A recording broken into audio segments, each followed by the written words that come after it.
les gens ne sont pas obligés de savoir ce qui se passe vraiment dans votre vie.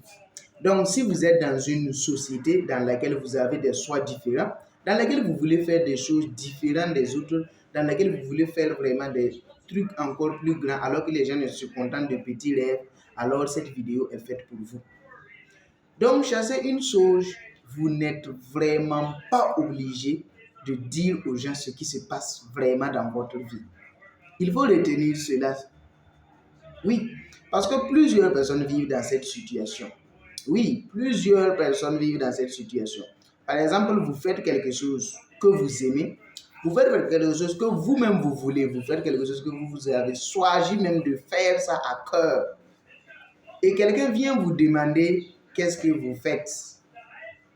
Si vous lui dites, il dit non, c'est pas un bon choix, c'est pas un bon travail. Comment tu peux laisser le travail? Non, pourquoi tu ne fais pas concours? Pourquoi tu ne fais pas ceci? Ou bien pourquoi tu as fait tel concours? Pourquoi au lieu de faire concours de douane, tu allais faire concours militaire? Pourquoi au lieu de faire ça, tu allais faire... C'est comme ça. Ils vont te dire ça en fait. Est-ce que tu vois? Donc, face à cela, plusieurs personnes vraiment se trouvent dans une situation, dans une merde totale en fait. Ils ne savent pas quoi dire. Ils sont embrouillés parce qu'on les fatigue.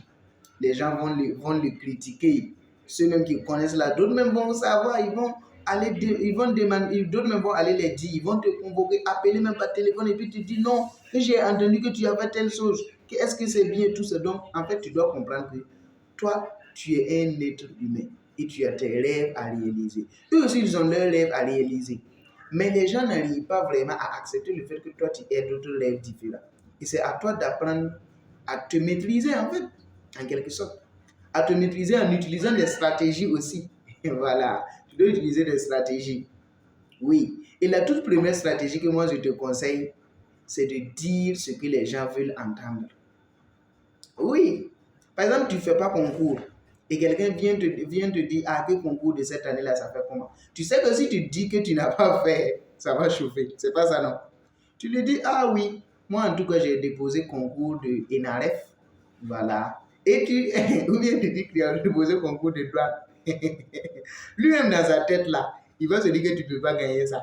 Donc quand ça va sortir, il va te demander, tu dis, ah, que tu n'as pas eu. Non seulement il sera fier, et en plus de ça, toi aussi, tu seras à l'aise, en fait. Ou bien, parce que de toute façon, il ne veut même pas que tu gagnes ce type de concours-là. Parce que ce sont des concours que si tu gagnes, tu peux t'en sortir financièrement.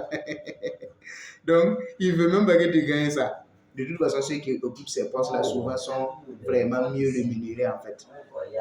Donc là, ce sont des concours que je parle du cas du Burkina Faso. Donc, vous pouvez le voir aussi dans d'autres cas. Vous prenez les concours les plus compliqués, là, vous dites que c'est ça que vous faites. Est-ce que vous voyez?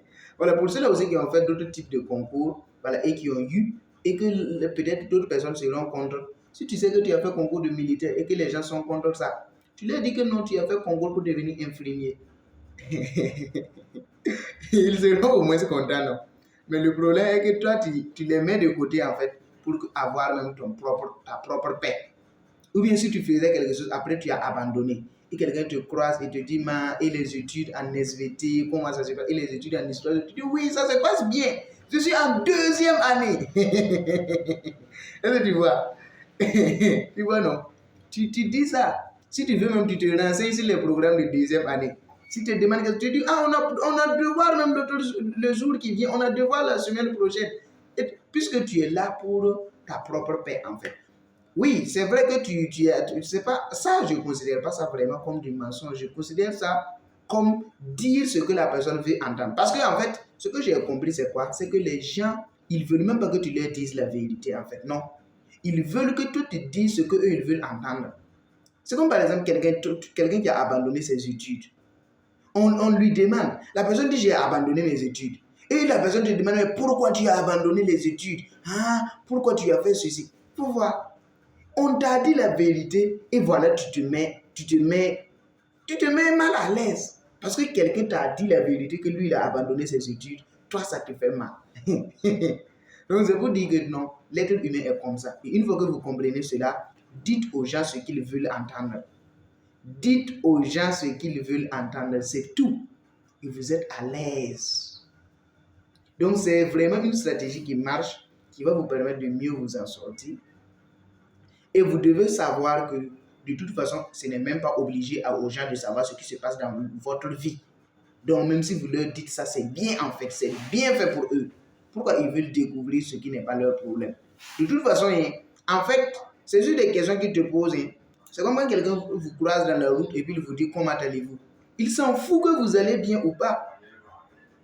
Il s'en fout en fait. Il pose juste la question juste parce qu'il est né trouver que les gens se saluent et puis se demandent comment tu vas. C'est tout. Sinon, il n'y a rien derrière. Celui-là aussi qui te demande non, et des études, et des quoi, il s'en fout de toi. Une fois qu'il est chez lui à la maison, là, il a oublié qu'il a parlé à quelqu'un. De toute façon, même là, peut-être qu'il peut demander à 10 personnes la même question le même jour. Donc, pourquoi te soucier de quelqu'un qui ne se soucie même pas de ta propre existence? Donc, autant les dire des trucs. De toute façon, même, ce que tu vas les dire, même ça ne les regarde pas. À moins qu'ils vont voir que c'est un gros rêve et ça va les déranger. Sinon, tout ce que tu dis, ils oublient sur le champ. Sur le champ. Ça veut dire, d'ici même, il t'a demandé comme ça, là, il rentre dans peut-être alimentation, il achète des biscuits pour ses enfants, il achète quoi? Il a oublié ce que tu l'as dit. Il continue sa vie. Donc, il ne faut pas vraiment te mettre mal à l'aise pour des questions comme ça. Quand quelqu'un te pose une question, là, frappe fort et dis-lui seulement ce qu'il veut entendre en fait. Parce qu'à chaque question, il y a une certaine réponse qu'on s'attend. Est-ce que vous voyez? Donc, efforcez-vous de lui dire la réponse qu'il veut attendre.